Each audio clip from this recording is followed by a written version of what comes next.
All right, guys, welcome back to the Journey Podcast. Who I have on today is a special guest. His name is Ashton Clark. He joined our program, I don't even remember how long ago. It was probably like 5 or 6 months ago.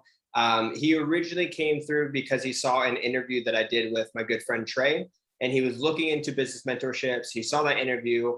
I decided to hop on with PTBI, and I won't lie, when we first got in contact with Ashton, we didn't feel very confident just because Ashton was giving us kind of flaky vibes, and he'll probably admit to it at this point too. But he ended up closing. He joined the program, and the dude took off like no other. I have never seen someone work so freaking hard and hustle so much, and he set a really, really incredible example for the students inside of PTBI just by showing them how freaking how much time you need to put into your business in order to really be successful.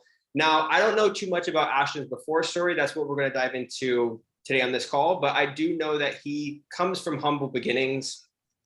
And when I mean humble beginnings, I mean that he's a very young person with a lot of responsibility on his plate financially. And he has thanked me over and over again for PTBI for absolutely changing his life. His highest grossing month has been 7K, which is freaking damn awesome. But now he's at the point to where he has graduated from PTBI. He's moved on to bigger and better programs, which is amazing. But before he gets too crazy, too high up there, I do want to bring him in and interview his experience inside PTBI and what he's learned. So Ashton, thank you so much for being here, man. I really, really appreciate it. Why don't you go ahead and tell everybody a little bit about, who you are, where you're from, and we can go ahead and dive into your story shortly after that. Sweet. Thank you, bro. So my name is Ashton. I'm originally from Modesto, California, but I currently live in Merced. Like Zach said, I came across his program, honestly, by accident, if I'm gonna be honest. I was driving from the gym and I saw Trey's testimonial video, and I felt like you were talking to me, which was kind of wild. Like I'm just driving, listening to this little testimonial. I'm like, who is this dude? So then that's when I reached out to you. And it's funny how you said that I seem iffy or whatever, because on the sales call with Kevin, I straight up told him, I was like, I'm a hot lead, bro. Like, don't sleep on me. I'm a hot lead. And he started laughing, and he's probably like, I've heard that 1,000 times. But I was like, nah, I'm a hot lead. And then I remember like a day or two later, I went and got some new phones, and you responded to that story. And I was like laughing about it because I was like, this dude probably thinks like I'm not gonna sign, but I'm out here buying phones. And then later that day, I believe I signed with you. But yeah, dude. So that's basically where I'm from. I currently live in Merced, like I said. But yeah, I guess I'll talk as more as the questions come. Yeah, absolutely, man. So since joining PTBI, you have started your business. I think, how many clients have you worked with since starting with us? Because I feel like you've always had a roster of at least 30 to 40 clients on at a time. Do you know the exact number of how many clients you've worked with since working with us? I don't know the exact number, but I know for a fact it's at least in the last 5 months, at least 50 to 60. And before joining with you, I only had like, I would say 5 clients. Like it was just 5 clients at that. That's crazy, man. So from 5 clients to 50 to 60 within the last 5 months is absolutely insane. So now let's talk about the before story. So like before PTBI, I remember that you were talking to me. You had these Facebook ads set up, and you're running paid traffic to a funnel and trying to sell these $50 programs. And you were pretty much down and out, man. I think you were saying that like you've tried everything. You've had moments where you were like on the foot of your bed, like absolute breakdown mode. So tell me about the Ashton before PTBI. Who was that person? What was that experience like, and what were you doing? Yeah, dude. So I remember before I started Facebook ads, right? So what's crazy is that I say this so much to myself, and I say it a lot to my girlfriend. COVID is such a blessing in disguise, because before COVID hit, I was the assistant manager at T-Mobile, and then after that, I was just a Lyft driver. And then from being a Lyft driver, I was like, okay, I kind of need a job. So I went and became a sales rep for a fire sprinkler company. And I remember, dude, during that time, I was okay with working a regular 9 to 5. And as long as I got the weekends off, I was happy. Like, I was like, I don't care, I'm done. Basically, I was like, as long as I get the weekends off, I can be happy. And at that point, like, dude, I was pretty like gone mentally. Like I just didn't care. I was just going with the flow. Like I didn't know what I wanted to be. If I wanted to be a police officer, join the Marines. I had my certification as a personal trainer, but I never really went into it. But then the COVID hit, and then I got into drop shipping. And then drop shipping is when basically you buy products from China, you ship it, and you sell it online through Shopify, and you run Facebook ads. So I was doing that for a year, and then I was like, well, shit, I run all these Facebook ads. I might as well try my personal training. So then after that, I started running ads for online coaching, and I didn't sign a single client in like 2 months worth of running ads, and because I thought it was just as simple as putting an ad on, building a funnel, people watching a webinar, and then they just sign leads. Like I thought it was just gonna come like that. And I remember I would get some, like I would say 0.7% CTR. So I was like, okay, maybe there's something going on, but no one would want to sign up. No one really cared. And then I remember like, I was like, fuck, where am I gonna get these clients from? So then I started like training people that I knew for like $50. Some of them were even free. And then, like I said, I came across you through Trey. And then I was like, yo, who is this dude? So then that's when I reached out, and then it's been freaking butterflies ever since. Dude, so what exactly, if you were to look back at your strategy with Facebook ads, or if you were to tell a coach who's just starting out that they think their answer is Facebook ads, where do you think you were going wrong before? And how does it differ from what you're doing now? Because you went from 0 to 50 to 60 clients. Yeah. Right. The biggest issue is I truly believe like you have to build that connection. Like who the hell are you to be running ads, talking about myself, to be running ads, and like someone's just gonna be like, oh, okay, sure, like yeah, I'll sign with you. Like there's no social proof, there's no background, like they didn't have no link to my Instagram. And when I was having an Instagram, it was just some douchebag page, like regular dude. And then so they were just like, who the hell is this guy? Like, how can I trust this guy? So then after that, when I signed with you, I started to realize social proof is where it's at. Like people need to trust you. You need to start building knowledge, giving them, just juicy advice. And then people, you still got to do outreach and stuff and like get people in, but it's a lot better than ads, that's for sure. Because if you just sit there and wait, it's not going to happen. Like you got to get out there and get your hands dirty. I feel like a lot of people who are starting out without the mentorship have that impression. That's exactly what I thought was going to happen, is that I was going to tell people I was taking on clients and then just wait for them to come into the door. And that usually never works. But, back when you were struggling to get this thing figured out on your own, did you ever think about quitting? Did you ever think that, maybe coaching or the entrepreneur space wasn't for you? Yeah, hundreds of times, maybe even like all the time, dude. Like there was nights, bro, when I'm just like in major L's, like lost. And I'm just like, why, like what is there to do? There's times where I would ask myself, like, what was I even like brought on this earth to be? Like I was meant to fail, like because of the background I come from. Nobody in my family are entrepreneurs. They don't know about this. When you say entrepreneur in my family, they say it in a funny way, like it's a joke. So when I was going down this path and nothing was working, I was just like, well, then I'm just destined to fail. Like there's really nothing else for me.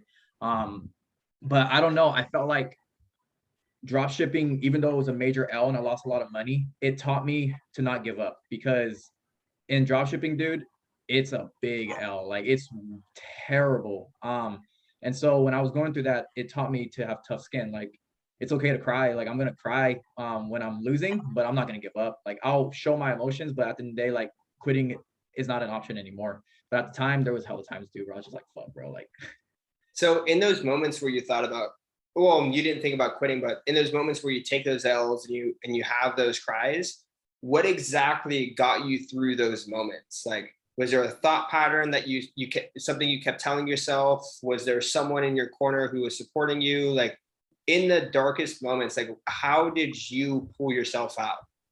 Well, for one, my girlfriend, she was there through it all. But there was times where it was like I had to do it. Like something was telling me in the back of my head, you have to, like no matter what, like you have to keep going, like because it's either this or you just go back to where you were.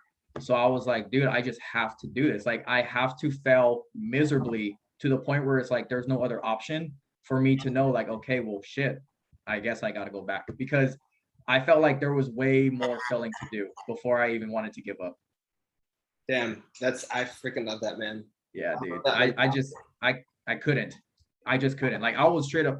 There was days, bro, where I was just on autopilot, like not even awake. Like I'm awake, but mentally I was done, like drained, just doing everything still. But yeah, dude, there was hella times. But shout out to my girlfriend. Yeah. Where do you think you got that mentality from? Just my background, bro. Like I've came from nothing. There was days where, you know, coming home from the, I remember this day I came home from the movies, bro. Such a crazy story. So I was at the movies when I was a freshman year. I was at the movies with my friends, and my friend drops me off at my house, whatever. I lived in the ghetto in Modesto. And I remember my electricity got cut off. There's candles already there. We already had specific candles when we knew electricity was going to get cut off. And we had someone who lived in a trailer behind our house in our backyard. That person OD'd off drugs. So there's a dead body in my front yard, and there's no electricity in my house. And so there was moments like that, bro. Like where I was homeless at some point. Me and my mom and my brothers, we lost our home when I was 16. We had to go live with my sister. There was like 10 of us in a 4-bedroom. She had her own family too at the time. And so from there, being homeless, we moved to a 2-bedroom in Waterford where it was like 6 of us, and in a 2-bedroom, I think 4 of us were sleeping in the living room. And then like, bro, like moments like that, like I think about that a lot, where there is no way in hell I'm ever going to go back to that life. Nope. No way. Like, fuck no. And there's times where I will never let my children ever even breathe that type of air that I breathe. So yeah, I don't know. It's just, coming from that background, that's what keeps me going, bro. Like, I have to. Absolutely, man. And I'm going to go out on a whim and assume that when you probably were looking at the investment for PTBI, it probably was like you're looking over an edge almost. It's not like you have this like huge net safety cushion of cash. You're probably taking a risk out on yourself and be like, okay, I'm going out on a whim on this. So like, why did you say yes? What was going on in your mind, and like how were you pulling together the resources to get in? Oh, dude. So crazy ass story. So when I signed with you, right, it was either sign with you or, because I just paid all my bills. So I had a month, dude, a month to get my next month's bills. It was either sign with you or use that to save for my next month's bills. On top of that, I was on unemployment. So I was trying to build this business while sitting on unemployment. When I signed with you, I had no money and my unemployment ends. I had that security. So if I were to sign with you, the unemployment can pay my bills. Unemployment ends literally the next week. I had no funds at all. So, bro, it was like a make or break with you. But it was when I talked to you, something was telling me if you don't do it, you won't know. Like I was watching all your testimonials for weeks, bro. Like I was watching everyone's testimonials and like hearing their stories and stuff. And I was like, I have to do this because I don't want to live my life knowing I didn't do this. And then it took a lot of convincing, talking to my girlfriend about it, because like she was on the edge. We thought you were a scam, to be quite honest, but I was like, I need to find out. Like Trey had you on his testimonial. So I'm like, dude, like, but that's normal for anyone to think that, like too good to be true, you might be a scam. Obviously you're not. But in the moment I was like, fuck, like I just have to do this. Like, and if he takes it, screw it. If he takes it a run, then I learned from it. But I was like, I have to fucking do this. So then pulled the trigger. And then the next month, bro, my first month with you, I think I racked in like 5 or 6K.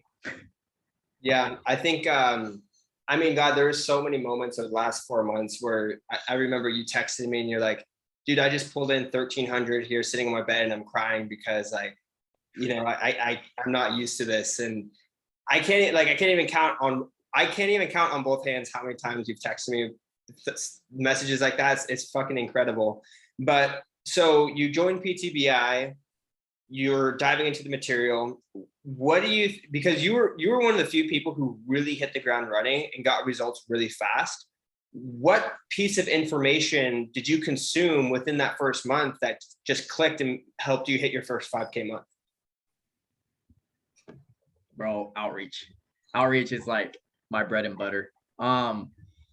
Because a lot of coaches, they're blessed with a lot of inbound leads, lucky. But me, bro, my first month I had nothing. Like I literally had like 6 pictures on my page, and so I needed to post every day. You talk about imposter syndrome that I preach to this day to anyone, bro. Like imposter syndrome is insanely real. And I talk about that so much, and I had it so bad. So then after that, I was like, dude, like, I'm just gonna put my blinders on and just go straight. And then, you started preaching about a whole bunch of stuff in the course, and then I was like, dude, I started implementing it. So I know life through course. I went through all the stuff within like the first 3 or 4 days, just up to like 3 or 4 in the morning, watching everything. And then I was like, okay, I'm gonna knock this out. And then by my second week, I'm just gonna freaking zone in. And I zoned in, bro. And I remember I was sending out like 100 to 150 messages a day, bro. Like I won't sleep until I book a call. I was hustling, bro, hustling straight up. Like it was not no walk in the park. Like if I would not, I would tell myself, you're not allowed to sleep until you get a call. It would be 2 in the morning, bro. And I'm messaging people and they're like, why are you up? And I'm like, well, why aren't you on a call? Like, let's just go. And so then every day, dude, if I didn't get a single call booked, I wouldn't go to sleep. I'm gonna be right there. Like someone's gonna respond, bro. Someone's up. So I'm gonna freaking message until I get that call. So yeah, dude, that's what happened. Is just freaking I went through the course and then I turned my blinders on. Dude, I think that mentality is something that not a lot of people talk about. Literally saying, I am not going to go to sleep until I book a call. Yeah, Right? dude. Most people are like, I'm going to send out 20 to 30 messages and hopefully that works. Right? I sent 95 yesterday. Yeah, that's fucking crazy. We need to get you a VA, by the way. I know. Definitely time to do that. But let's talk about the first sale. Like the first time you're up till 2 in the morning, sending out your messages, you get your first call, and then you get your first sale. I'm assuming that your first few sales probably weren't people that you knew. They were probably complete strangers online. So what did that feel like to like be in it your first week, you get your first sale and you're like, holy shit, this works? It was wild, dude. I'll never forget. It was actually a client from, I believe, Sweden, bro. Sweden, or she was in a whole different country. And it was like whole different time zone, whatever. And I closed her on a one-time sell. It wasn't a program. It was it was a down sell. But I remember closing her, and then I remember that week actually, that was my first week of selling. I actually hit 1100. So my first week of grinding, the first week was nothing. The second week is when everyone started responding and the call started booking, right? The momentum started. Then that week I closed, I think 4 or 5 clients. I hit 1100. And then I remember like just sitting there, bro. I hella cried. To be honest, like I was crying. I was like, holy shit, what the hell just happened? Like, cause this shit's surreal, like I was making 1,600 to 2,000 in a month working for somebody else. And I remember I was like, holy shit, I just popped this out in a week. And it was freaking nuts, dude. So yeah, I don't know. That's crazy, man. And so where are things looking now? Like, obviously you've had these months to where, you have financial abundance. You have also told me that financially in your household, you take care of all the bills for your family. You're able to alleviate that stress and take that stress off their shoulders. What does it feel like? Is it something that you feel like you've gotten used to? Is it something that you think you'll forever be grateful for? Like having this financial abundance now and the ability to generate income, you don't have a money problem anymore. Like you will never have a money problem again in your life, so long as you hustle. What does that feel like?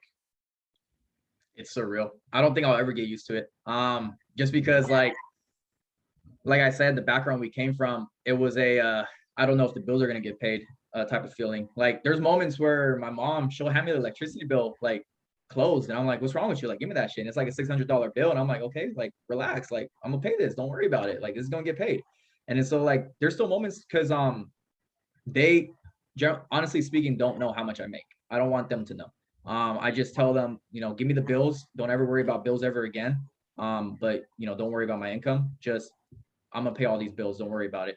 And so like it's surreal, dude. Like it's honestly like, because I don't know, it's weird, bro. It's a weird feeling, to be quite honest with you. And it's only up from here, bro. Like honestly speaking, like this year I'm going to hit, it's not if I'm going to hit my first month to get to 6 figures, if that makes sense, right? Yep. So like this year, for sure, I'm going to hit my first 10K to 15K month. I know for a fact. I got the formula down. Everything's done. It's just put in action and get in hustle mode. And it's hustle mode. I have like 6 calls today. And then so it's like, I'm in the vortex, bro. Like straight up vortex. Like fuck everybody. I And love it. so I'm in the vortex right now. And so, but yeah, dude, honestly, I'm kind of scared for next year. I'm stoked for next year, man. It's gonna be sick. Um, Yeah, so I have two questions for you, man. So you grew up in Merced, right? I grew up in Modesto. Modesto, Merced, Modesto. Mhm. Who fucking cares, right? Honestly, it's the armpit of California, and if you're from California, you know Yeah, what I'm talking about. And for yeah, people who are, outside of California, Modesto is, in the Central Valley. It's not near any major city. It's not a city that like really cares about their health. Um, and so, like, what is it like to have a successful fitness business in a city that isn't exactly conducive to your goals? Is that like strange? Was it hard? If people it's are saying, weird. yeah, well, I mean, I'm just saying it because most people are like, I can't build a fitness business because people don't care about their health here. So, like, what would you say to I hate hearing that. Like honestly, 100%. When I hear that, I'm just like, what, dude? Like, honestly, you don't need to sell to people in your city. Like, I have clients all over Canada, all over the U.S. It just comes down to outreach. Like, it's just an excuse. It's just a security blanket. Like, when someone says, I can't do it because of this, I can't do it because of that, I'm like, then figure out a way how you can do it. Like, I'm from Merced, and everywhere there's opportunity. Like, if I wanted to, I could walk to somebody and like pitch something. Like, it's not that hard. But like, to own an online business in these type of areas is very strange because so much free time. Like, you're just everywhere, and people are just, I'm always walking around in my gym clothes. People are probably looking at me like, who the fuck is this bum? But I'm like, but it's like, it's strange, bro. It's a really strange feeling. I love it though. that? Good, man. Now, the other question I had is you being an entrepreneur in your family. I remember you were saying that, like, your family doesn't quite understand what you do. Even your brother was like, oh, you can always go get a job still. And you're like, I don't need to go get a job. Like, I won't ever need to get a job again. And so, like, did you ever try to convince them like what you're doing is like, you could be successful, or do you just like keep it to yourself? Like, what is that like to have a family who doesn't quite understand what you're doing? Um, it sucks. They're supportive, but it sucks because they don't know what they're supporting. It's more or less, okay, cool. It's not like how is your business doing, all that sort of stuff. There's not that type of support. It's more or less, okay, like whatever. They generally don't care, to be quite honest.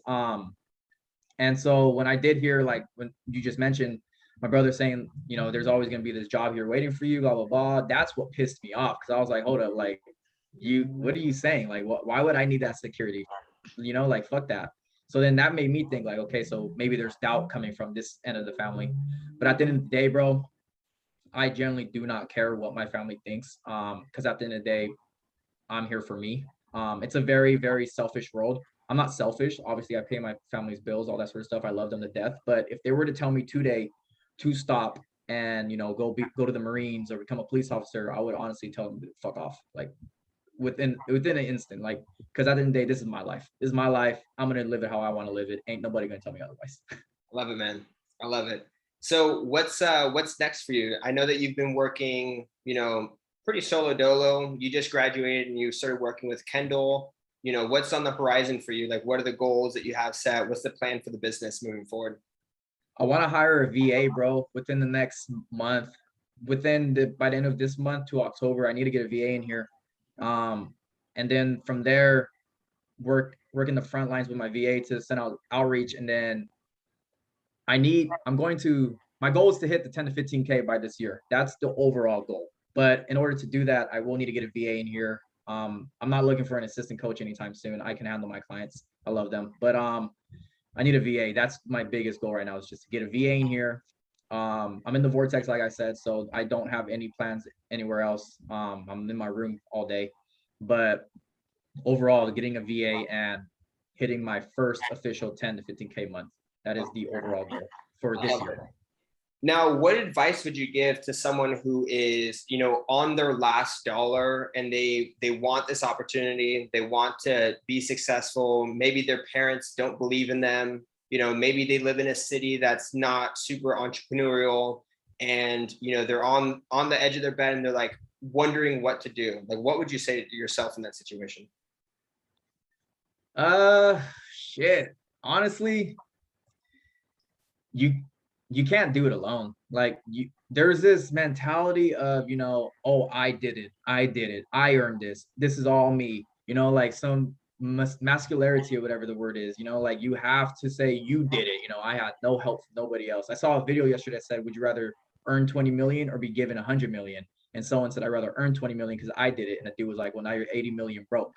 So that being said, if someone's at the edge of the bed right now, they only have 1 month worth of payment for the program or something, or they have just enough to pay it up front, just do it. Because if you don't do it, they're going to be in the same exact situation next month, and then the next month, and then a year goes by and you're like, holy shit, this year just went by. So imagine what you could have done in that year had you had a mentor telling you how to make more money, right? I just had this conversation with a client earlier saying, if a year is going to fly, time doesn't slow down for us. So would you rather sit here and do the same shit for the next year and be in the same situation next year? Or would you rather take that risk and see where it's going to take you? And honestly speaking, like, that's what people need to start thinking about. People need to stop getting that security, that plan B. They just need to get up and do it. Because honestly, bro, I had a plan B, a plan C, a plan D, and now it's either plan A or fail. Like, there is no plan B. So yeah, dude, my biggest advice is you just got to do it. Like, invest in that mentor. Yeah, dude, they just got to do it. Like, honestly, there is no other way to explain it. Like, people have to do it. I love it, man. I love it. Where can the people find you online, man? What's the social media platform you use the most? I'm just on Instagram, so it's Clark with 2 Ks _ at Ashton. Clark, 2 Ks _ Ashton. Yeah. Awesome, man. Well, Clark, Ashton, thank you so much, man. Really appreciate you you being able to share your story, man. It means a ton. For everybody who's listening, thank you guys so much. We'll catch you guys in the next episode. Peace.